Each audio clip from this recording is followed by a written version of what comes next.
Natural resource economics deals with the supply, demand, and allocation of the Earth's natural resources. One main objective of natural resource economics is to better understand the role of natural resources in the economy in order to develop more sustainable methods of managing those resources to ensure their availability to future generations. Resource economists study interactions between economic and natural systems, with the goal of developing a sustainable and efficient economy. Areas of discussion. Natural resource economics is a transdisciplinary field of academic research within economics that aims to address the connections and interdependence between human economies and natural ecosystems. Its focus is how to operate an economy within the ecological constraints of Earth's natural resources. Resource economics brings together and connects different disciplines within the natural and social sciences connected to broad areas of earth science, human economics, and natural ecosystems.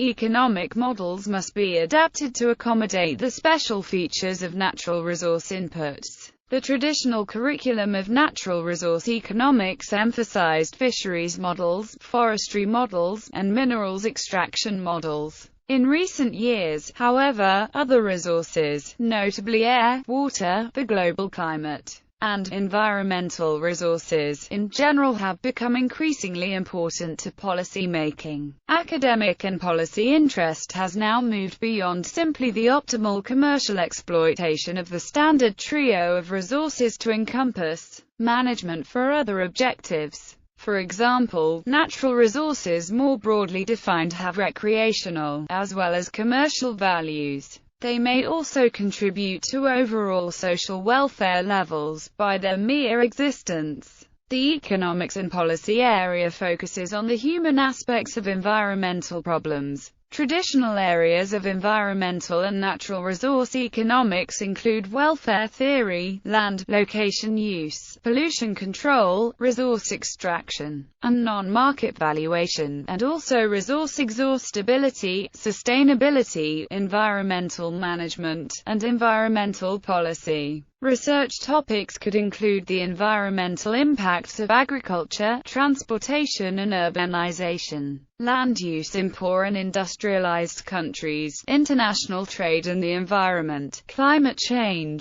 and methodological advances in non-market valuation, to name just a few. Hotelling's rule is a 1931 economic model of non-renewable resource management by Harold Hotelling. It shows that efficient exploitation of a non-renewable and non-augmentable resource would, under otherwise stable economic conditions, lead to a depletion of the resource. The rule states that this would lead to a net price or Hotelling rent for it that rose annually at a rate equal to the rate of interest, reflecting the increasing scarcity of the resource. Non-augmentable resources of inorganic materials are uncommon. Most resources can be augmented by recycling and by the existence and use of substitutes for the end-use products. Vogeli has stated that the development of a mineral resource occurs in 5 stages. The current operating margin governed by the proportion of the reserve already depleted,